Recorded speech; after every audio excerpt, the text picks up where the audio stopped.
We are here talking to Mr. David, and Mr. David is graciously allowed United Saints Recovery Project in New Orleans the opportunity to find out some history about him and his family.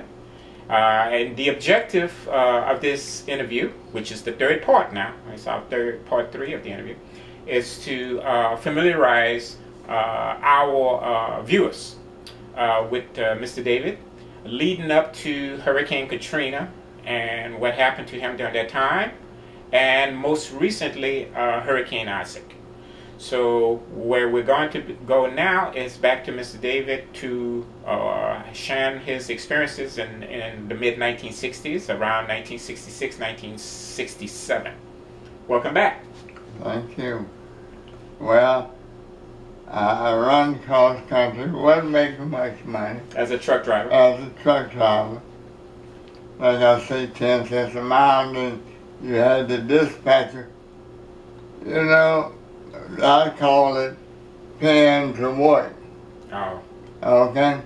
If a lot of people don't know about that. Mm-hmm. Your supervisor, if you didn't give him part of what you made, you have no job. So let me get this straight. You're making 10 cents a mile? Yes, sir. And then you had to give a cut to your supervisor? Well, my dispatcher, yes. Or to your dispatcher? You had to give him X amount of dollars if you wanted to get a... Get Otherwise, you wouldn't get the assignment. No. Yeah. So... Okay. So how long did you do that type of work? I did for that company? About a year and a half or so. Mm-hmm.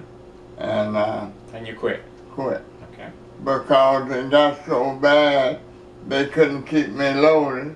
And said to see that the wheels don't turn, you don't make anything. Sure. So I was up in, I believe, somewhere in the Carolinas, and I said for a whole week. Well, I got to eat. My family back here got to eat. Yes. So I brought the truck home. They didn't like that, but I told them, if you can't keep me loaded, let me come home. Yes. Okay. So I left there. What'd you do there? I went to driving around the city here. Around New Orleans? New Orleans for a dredge company. But they got in trouble because come to find out, I'm thinking I'm working for Braswell, and they had me working for another company they opened up with Braswell money. Oh. Okay? That's kind of suspicious. Right. So, I had talked to a fella that was a business agent over there at the Kingston. Talked to him. So, they wanted to organize this little company that opened up the dredge company. Well, I'm green, I don't know nothing about no union or nothing. So I voted to put them in. So this man fired me. Oh. Okay? But the business agent sent me to another job, Bowling Marine. Bowling Marine. They do ship repairs on Corner Howard and Shopper. Okay. Okay? He sent me there. And I started off temporary. Then I got one long before I was on regular. And what kind of work were you doing for Bowling Marine? Truck driver. Truck driving as well. Okay, but we had a lot of work. Then I learned how to work in the supply room. I'm the type of fella, I was more or less take charge first. Yeah. Okay. You sound like it. You're taking charge of this interview right now. Okay. Well, I would take charge first. I'm not afraid of work. Yes, sir. I work hard all my life. And so, went to work there until we went on strike. I worked there 12 years. And went on strike and they locked us out. Okay, so 12 years, that would make it 1970...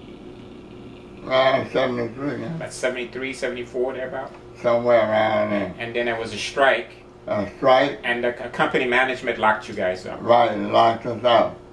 Well, the union let them get away. They never got them back. Mm. So, but this same business agent took me on his wing and sent me to Riley, car hauler. Okay. And I was there up until I had a stroke. So you were there from 73, 74 until? Up until about 79.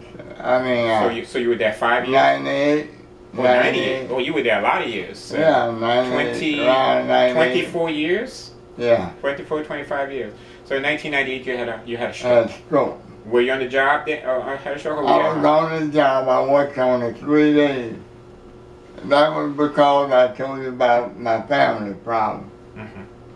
I went to Indiana to take a load and I worked myself back. Mm-hmm. Well, the Indianapolis 500 was that week. And So I was supposed to swap trucks in Indianapolis. Yes. And the truck couldn't pass inspection. Mm.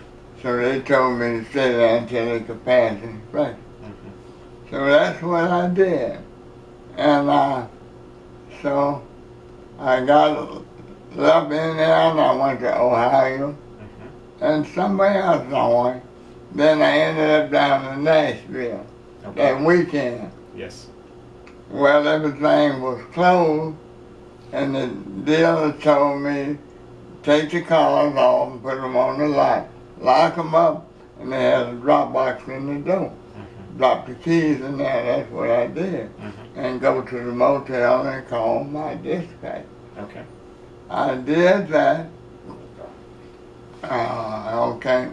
So they told me, say, look, tomorrow morning is Sunday, say, but the plant right down the road is going to be working tomorrow, the Scotland plant. And say, go down there, they're going to give you a load. Mm-hmm. So Sunday morning I got up, I went down there. I'm waiting on the dispatcher. He called me to the window, gave me a load. He said, man, you're lucky. So you got a load going straight home. Going straight a whole load. From Indiana to New Orleans. So you're going to New Orleans, you don't have to drop nothing. So you unload Monday morning. Mm-hmm. All right, so I left there, I drove all night, ate one sandwich. Come home, okay, I couldn't park down there because they had broken my truck a couple of times. So I parked up there on General Myers by house. Just a few blocks from here. Yes. Yeah. I parked up there by him all the time. Yeah. So this man's wife was a lookout. I can't understand it. For my lady and her husband. But well, let me ask you this. The year you're talking about now is 1998? Yeah. Okay. Tell me, what were you doing when your stroke occurred? When you had your stroke? I was on the road driving truck. I had a load going across over the Natchez, Mississippi. Mm-hmm. Okay, out of Maria. Mm-hmm. Okay, well I had spent the night in Jackson. And I went over there early that morning, and good thing I didn't hurt nobody. Because I just felt the stroke don't carry no warning? They don't carry no pain. Oh no, you didn't feel any pain? No pain. I felt like I was having the flu. So you blacked out? No. You didn't? I worked on it 3 days.